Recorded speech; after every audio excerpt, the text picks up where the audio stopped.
Hello everyone, welcome back to knowledge for future study channel. मैं Jugal Sharma. Second grade शिक्षक भर्ती परीक्षा 2017 में हुई थी ये परीक्षा। इसमें राजस्थान जीके के 63 क्वेश्चन पूछे गए थे। 30 क्वेश्चन हम इस वीडियो में डिस्कस करेंगे और 30 क्वेश्चन इसके सेकंड पार्ट में डिस्कस करेंगे। वीडियो को एंड तक ध्यान से देखें, बहुत ही हेल्पफुल होने वाली है। डिटेल डिस्कशन हम इस वीडियो में करेंगे।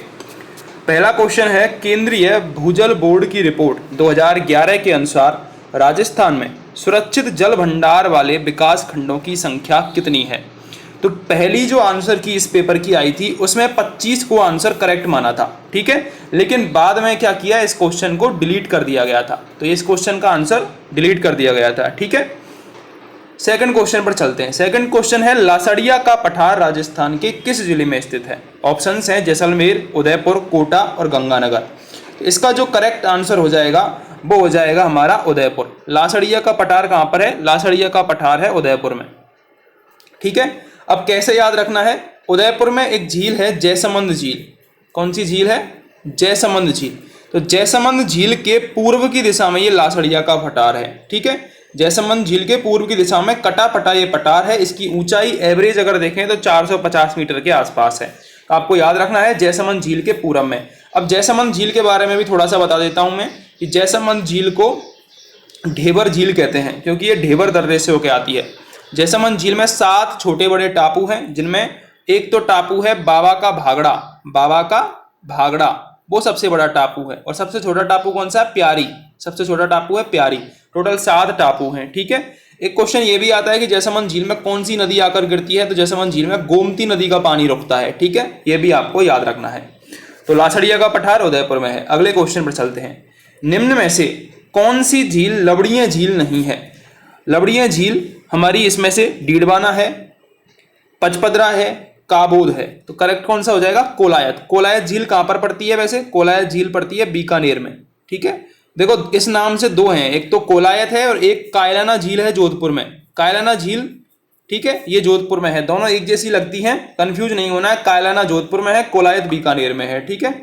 और यदि कोलायत की बात करें तो यहाँ पर सांख्य दर्शन के प्रणेता कौन थे? कपिल मुनि। उनके यहाँ पर समाधि स्थल है, यहाँ पर मंदिर है, ठीक है। कोलायत झील में मेला भी भरता है।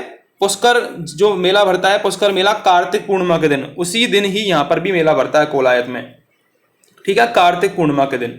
तो कोलायत झील लवड़िया झील नहीं है। अब हम देख लेते हैं कि लवड़िया झील है कौन कौन सी। डीडवाना है, पचपदरा है, काबोद है। इसके अलावा एक है सांबर झील जो कि सबसे फेमस है, ठीक है। इसके अलावा पिलाया झील भी है राजस्थान में, जैसलमेर में। इसके अलावा लूणक रणसर झील है, लूणक रणसर झील, ठीक है। इसके अलावा प्रीतमपुरी झील भी है, प्रीतमपुरी झील है राजस्थान में, ठीक है। डीडवाना है, कोछोर है। इसके अलावा रेवासा झील भी है, वो भी आपको याद रखनी है। तो ये जो खारे पानी की झीलें हैं, ठीक है। अगले क्वेश्चन पर चलते हैं। अगला क्वेश्चन है, मावट वर्षा किनसे होती है। मावट वर्षा होती है हमारा पश्चिमी विक्षोभ से। और पश्चिमी विक्षोभ कौन से होते हैं? कई बार ऑप्शन में भूमध्य सागर दे रखा होता है, तो वो भी करेक्ट हो जाएगा, ठीक है। तो मावट होती है भूमध्य सागरीय रेखा वर्षा से, पश्चिमी विक्षोभ से, ठीक है। और सर्दियों में ये वर्षा होती है, गेहूं की फसल के लिए लाभदायक होती है। अगले क्वेश्चन पर चलते हैं। अगला क्वेश्चन हमको नदी और उसका उद्गम स्थल मिलाना है, ठीक है। सबसे पहली नदी है साबी। यदि हम साबी नदी की बात करें तो वो सेवर की पहाड़ियों से निकलती है। फर्स्ट ऑप्शन ही मैच हो रहा है। सेवर की पहाड़ी कहाँ पर है? तो ये जयपुर से निकलती है। कहाँ से निकलती है? जयपुर से निकलती है। और कहाँ तक जाती है? हरियाणा में पटौदी तक जाती है, ठीक है। साबी नदी की बात करें तो इसके किनारे पर कौन सी सभ्यता विकसित हुई है? जोधपुरा सभ्यता। ये आपको याद रखना है, साबी नदी के किनारे जोधपुरा सभ्यता विकसित हुई है। सेकंड की अगर हम बात करें कांकनी नदी की, ठीक है। कांकनी, बाणगंगा और कांतली। कांतली नदी की बात करें तो खंडेला की पहाड़ियों से निकलती है, बाणगंगा बैराट की पहाड़ियों से, तो कांकनी किससे निकलेगी? कोटड़ी गांव की पहाड़ियों से, ठीक है। तो ये आपको याद रखना है। साबी सेवर की पहाड़ियों से, कांकनी कोटड़ी गांव की पहाड़ियों से। कोटड़ी गांव कहाँ है? जैसलमेर में। और कौन सी झील में विलुप्त होती है? भुज झील में विलुप्त होती है। बाणगंगा बैराट की पहाड़ियों से निकलती है जयपुर से और यमुना में जाकर मिलती है। इसके अलावा बाणगंगा भरतपुर से भी बहती है। बाणगंगा के किनारे कौन सी सभ्यता विकसित हुई है? बैराट सभ्यता। विराट नगर भी है और बैराट सभ्यता भी यहाँ पर विकसित हुई है, वो भी आपको याद रखना है। बैराट सभ्यता से मौर्य सभ्यता के अवशेष मिले हैं अशोक के बुद्ध धर्म और संघ, 3 यहाँ पर वो मिले हैं, ये भी आपको याद रखना है।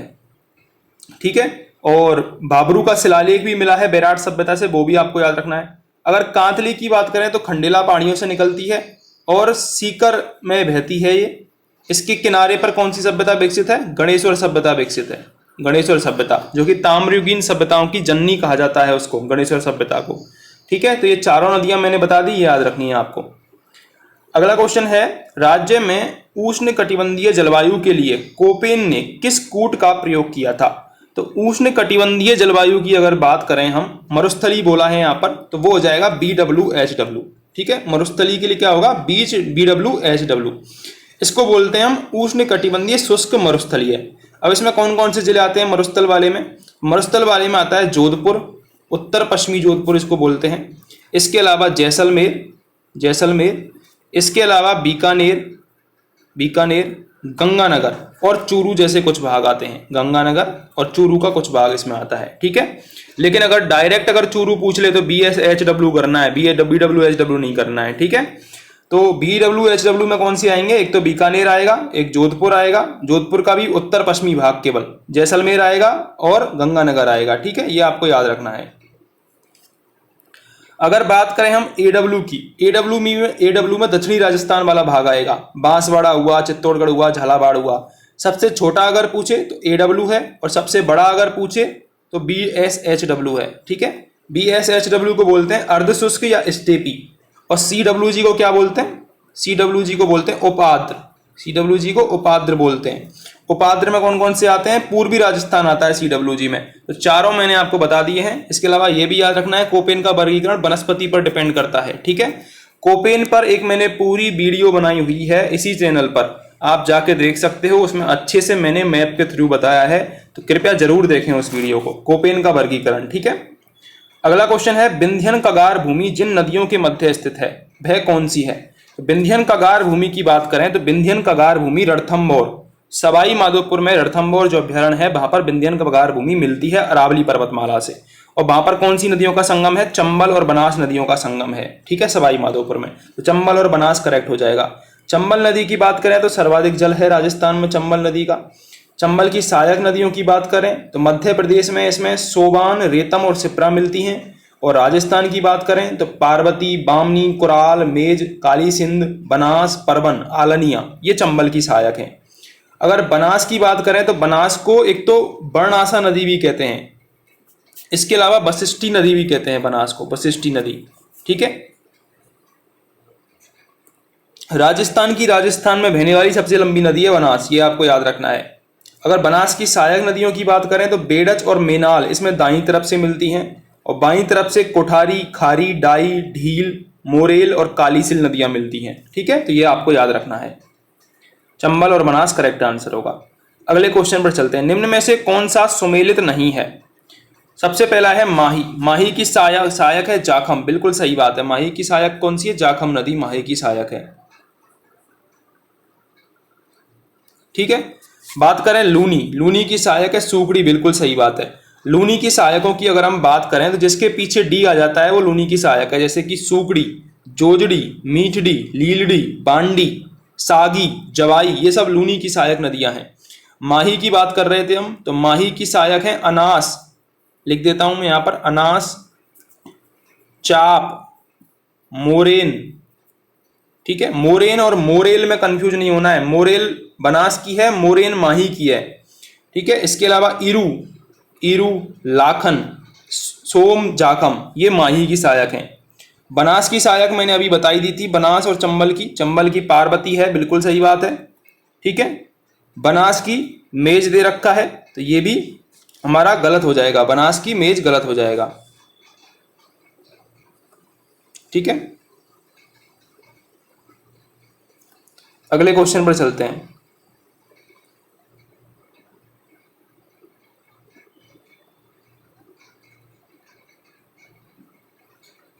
अगला क्वेश्चन है, इनमें से कौन सी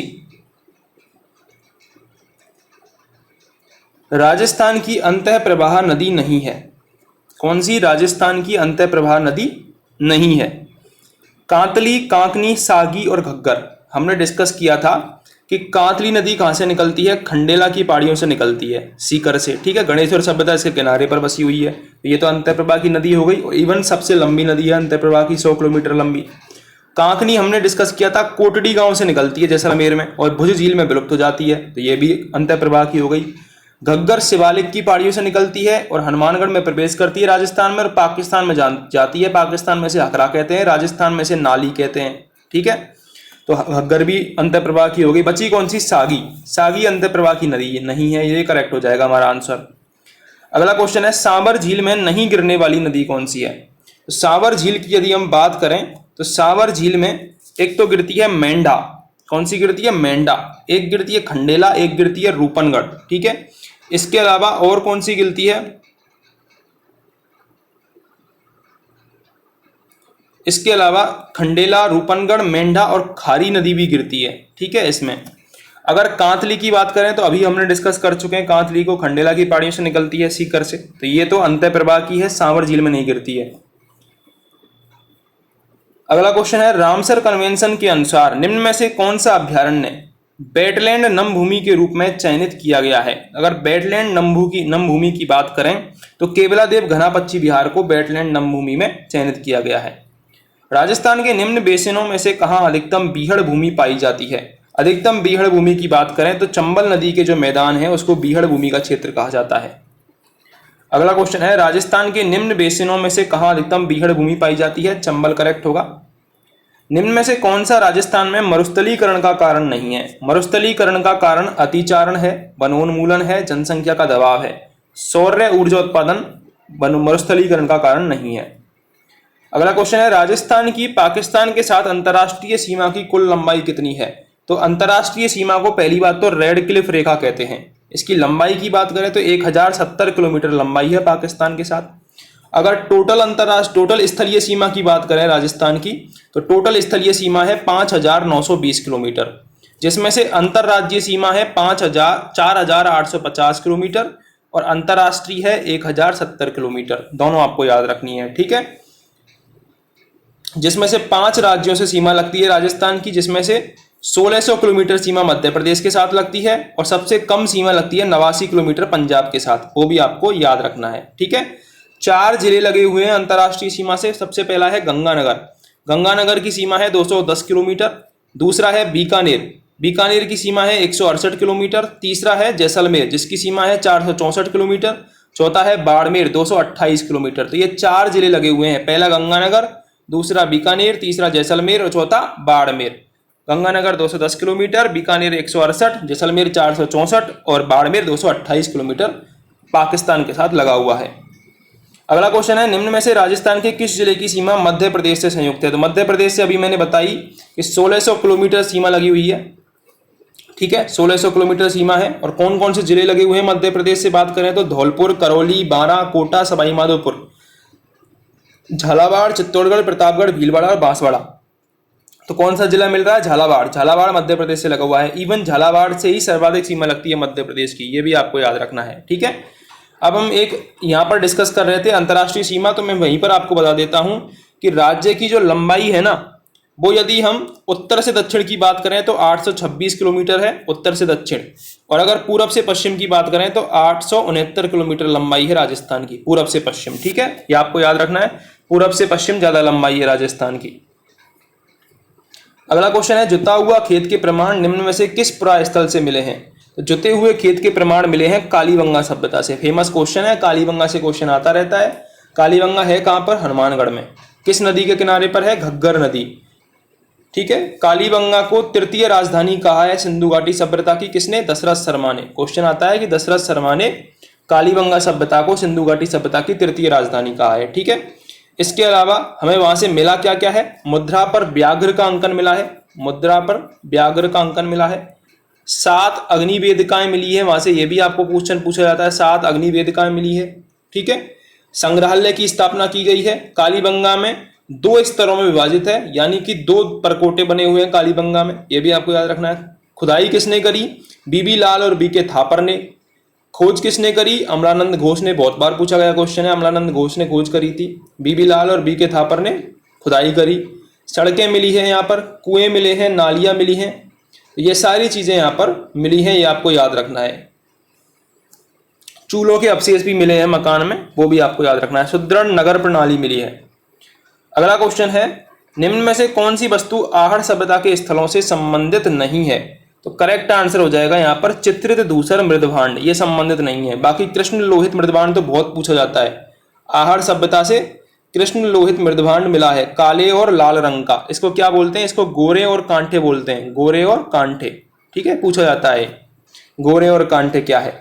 चावल मिला है और तांबे की वस्तुएं तो मिली ही होंगी, क्योंकि ताम्रयुगीन सभ्यता है आहड़ सभ्यता। आहड़ सभ्यता की खुदाई करी थी अच्छकीर्ति व्यास ने। खोजा किसने था? रतन चंद्र अग्रवाल ने। हसमुख धीरजलाल सांकलिया ने इसका खुदाई करवाई थी। ताम्रयुगीन सभ्यता है ये भी आपको याद रखना है। अगला क्वेश्चन है, प्रतिहार वंश की मंडोर शाखा के किस शासक ने अपनी राजधानी मंडोर से मेड़ता स्थानांतरित करी थी? प्रतिहार शासक थे नागभट्ट प्रथम। नागभट्ट प्रथम, ठीक है। नागभट्ट प्रथम ने अपने उत्तराधिकारी थे इनके कुक्कुट और देवराज। ठीक है, नागभट्ट प्रथम ने क्या किया था? उज्जैन को अपने अधिकार में ले लिया था और फिर उसके बाद उज्जैन को केंद्र बनाया।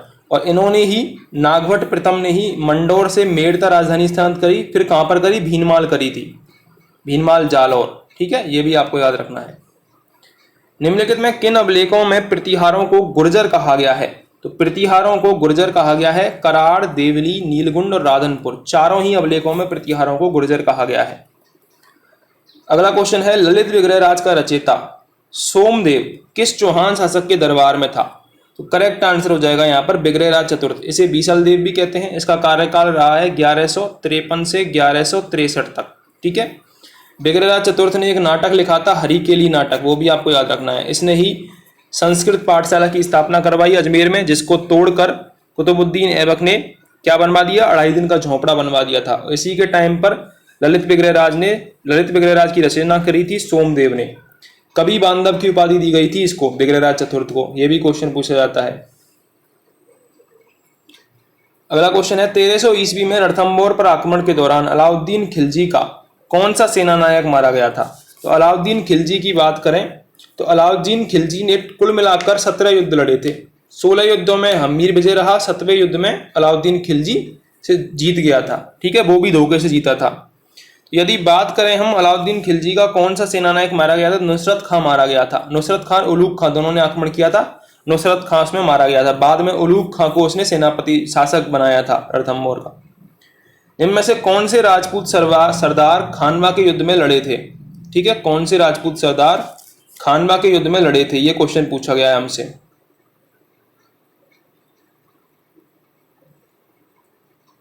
बहुत ही प्यारा क्वेश्चन है, एग्जाम के लिए इंपॉर्टेंट है। खानवा के युद्ध की अगर हम बात करें तो खानवा के युद्ध में मारवाड़ के राव, गांगा और मालदेव लड़े। आमेर का राजा पृथ्वीराज लड़ा था। ईडर का राजा भारमल लड़ा था। करेक्ट है, ईडर का राजा भारमल। ठीक है, बीरमदेव मेड़तिया लड़ा था, यह भी करेक्ट है। बागड़ डूंगरपुर का रावल उदय सिंह लड़ा। देवलिया का रावत बाघ सिंह लड़ा था। नरबत का चूड़ा लड़ा था। चंदेरी का मेदनी राय लड़ा था। वीर सिंह लड़ा था।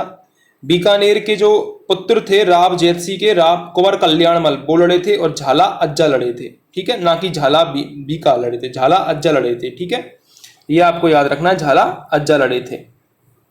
ठीक है, तो करेक्ट आंसर यहाँ पर क्या हो जाएगा? करेक्ट आंसर हो जाएगा फर्स्ट और सेकंड, क्योंकि राव बीका तो नहीं लड़े थे। राव बीका के पुत्र जेतसी के पुत्र कौन लड़े थे? कल्याणमल। कल्याणमल लड़े थे, ना कि बीका। ठीक है, और लूणकरण भी नहीं लड़े थे। तो बचे कौन से? दो, ये दो लड़े थे। महाराणा प्रताप ने चावंड को अपनी राजधानी बनाया, जो मेवाड़ की राजधानी कब तक रहा? तो महाराणा प्रताप की बात करें तो महाराणा प्रताप का काल रहता है 1572 से 97 तक का। 72 से 97 तक का। 9 मई 1540 को महाराणा प्रताप का जन्म हुआ कुंभलगढ़ में। 32 वर्ष की आयु में 28 फरवरी 1572 को गोगुंदा में प्रथम बार अभिषेक हुआ, राज्याभिषेक। और क्वेश्चन है, 1615 तक चावंड को राजधानी बना के रखा था, 1615 तक। अगला क्वेश्चन है, बिजोलिया किसान आंदोलन में भाग लिया उन नेताओं को चुनिए। बिजोलिया किसान आंदोलन सबसे अहिंसक आंदोलन था। इसमें साधु सीताराम दास, विजय सिंह पथिक, माणिक्यलाल वर्मा, नारायण जी पटेल, चारों ने भाग लिया था। ठीक है, माणिक्यलाल वर्मा सबसे बाद में आए थे, जब ये बिजोलिया किसान आंदोलन समाप्त हो गया था, इनके ही काल में समाप्त हुआ था। विजय सिंह पथिक का असली नाम भूप सिंह था, उत्तर प्रदेश के रहने वाले थे। 1916 में उपरमाल पंच बोर्ड की स्थापना करते हैं ये। इसके अलावा 1919 में राजस्थान सेवा संघ की स्थापना करते हैं विजय सिंह पथिक, ठीक है। तो बहुत इन्होंने क्रिटिकल रोल निभाया था बिजोलिया किसान आंदोलन में। डूंगरपुर राज्य प्रजामंडल की स्थापना कब होती है? डूंगरपुर राज्य प्रजामंडल की स्थापना होती है 1 अगस्त 1944 को। 1 अगस्त 1944 को डूंगरपुर प्रजामंडल की स्थापना होती है। अब क्वेश्चन ये भी आ सकता है किसने करी थी? एक नाम आता है भोगीलाल पंड्या। भोगीलाल पंड्या, बांगड़ का गांधी कहते हैं इसको, भोगीलाल पंड्या और शिवलाल कोटड़िया, इनके द्वारा की गई थी। बांसवाड़ा प्रजामंडल की स्थापना 1943 में होती है। बांसवाड़ा प्रजामंडल की ये भी पूछा जाता है। भूपेंद्र नाथ त्रिवेदी, धूलजी भाई और मणिशंकर नागर के द्वारा की गई थी, ठीक है। इनमें से कौन महेंद्र प्यारेलाल हत्याकांड से संबंधित है? तो महेंद्र प्यारेलाल हत्याकांड की बात करें तो केसरी सिंह बारड़ संबंधित हैं इससे। कौन संबंधित है? केसरी सिंह बारड़। तीसरा ऑप्शन हमारा यहाँ पर करेक्ट हो जाएगा। ये हमसे पूछा है कि कौन संबंधित नहीं था, तो मोहनलाल जालोरी संबंधित नहीं थे, बाकी रामकरण भी थे और सोमदत्त लहरी थे। ठाकुर केसरी सिंह बारड़ को 20 वर्ष की सजा हुई थी, केवल और केवल मोहनलाल जालोरी से संबंधित नहीं थे, ठीक है। इसके अलावा एक क्वेश्चन ये भी आता है कि चेतावनी चुंगटिया के रचनाकार कौन है? तो केसरी सिंह बारड़ है। डिंगल भाषा में लिखा था, 13 सोरठे हैं। महाराणा फतेह सिंह को इन्होंने जो अंग्रेजों का दरबार था उसमें जाने से रोक दिया था, दिल्ली दरबार में जाने से। ये भी क्वेश्चन पूछा जाता है। अगला क्वेश्चन है मत्स्य संघ के अंतर्गत निम्न में से कौन से देशी राज्य आते थे? मत्स्य संघ हमारा पहला एकीकरण का संघ है मत्स्य संघ। 4 जिले इसमें आते हैं मत्स्य संघ में। कौन कौन से जिले आते हैं इसमें? अलवर, भरतपुर, धौलपुर और करौली आते हैं। अगर उद्घाटनकर्ता की बात करें तो एन.बी. गौड़गिल ने उद्घाटन किया था। एन.बी. गौड़गिल ने उद्घाटन किया था। इसमें 4 जिलों के अलावा एक ठिकाना भी आता है, नीमराना ठिकाना, ठीक है। राजधानी इसकी बनाई गई थी अलवर को। मत्स्य संघ की राजधानी अलवर बनाई गई थी। राज प्रमुख थे उदयभान सिंह। राज प्रमुख कौन थे? उदयभान सिंह। कहाँ के राजा थे? धौलपुर के। और प्रधानमंत्री कौन थे? शोभाराम कुमावत। शोभाराम कुमावत, वो मत्स्य संघ के प्रधानमंत्री थे। तो ये पहला चरण था, आपको याद रखना है। सन 1947 ईस्वी में बीरबाला कालीबाई किस घटना में शहीद हुई थी? ये क्वेश्चन बहुत पूछा जाता है। बीरबाला कालीबाई रास्तापाल कांड में शहीद हुई थी। कहाँ पड़ता है? ये डूंगरपुर में पड़ता है। गरीबदास जी, संत दास जी, जगन्नाथ जी, माधोदास जी किस संप्रदाय से संबंधित हैं? ये दादू पंथ से संबंधित हैं। दादू जी कहाँ के रहने वाले थे? अहमदाबाद के। दादू जी अहमदाबाद के रहने वाले थे। इनके बामन शिष्य प्रसिद्ध हैं, जिन्हें बामन स्तंभ कहा जाता है। दादू जी के जो सत्संग स्थल था उसको अलग दरीबा कहते हैं। इनकी प्रमुख गद्दी नारायणा जयपुर में है, ये भी आपको याद रखना है। दादू जी मुगल सम्राट अकबर से मिले थे फतेहपुर सीकरी में, ये भी क्वेश्चन पूछा जाता है, ठीक है। और गरीबदास जी, संतदास जी, रज्जब जी, ये दादू जी के प्रमुख शिष्य थे। अगला क्वेश्चन है निम्नलिखित घटनाओं पर हमको विचार करना है और ये बताना है कि ये घटनाएं कब घटी थी। तो डाबड़ा कांड की बात करें तो डाबड़ा कांड घटा था 13 मार्च 1947 को। 13 मार्च 1947 को, ठीक है। नींबू चाणा कांड बहुत पूछा जाता है 14 मई 1925 को। 14 मई 1925। चंडावल कांड की बात करें तो 1942 में घटित हुआ। और मानगढ़ हत्याकांड हुआ था 17 नवंबर 1913। 17 नवंबर 1913। एक बार फिर से बता देता हूँ, इंपॉर्टेंट है। डावड़ा कांड 13 मार्च 1947, नींबू चाणा कांड 14 मई 1925, चंडावल कांड 1942, मानगढ़ कांड 17 नवंबर 1913। तो क्रम क्या हो जाएगा? क्रम हो जाएगा 4th, 2nd, फिर हमारा 3rd और फिर उसके बाद डाबड़ा कांड, क्योंकि डाबड़ा कांड 47 में हुआ, नींबू चाणा 25 में, चंडावल 42 में, मानगढ़ 13 में, ठीक है। तो ये क्रम हो जाएगा। अगर आपको वीडियो जरा सी भी हेल्पफुल लगी हो तो चैनल को सब्सक्राइब करें, दोस्तों को शेयर करें। धन्यवाद।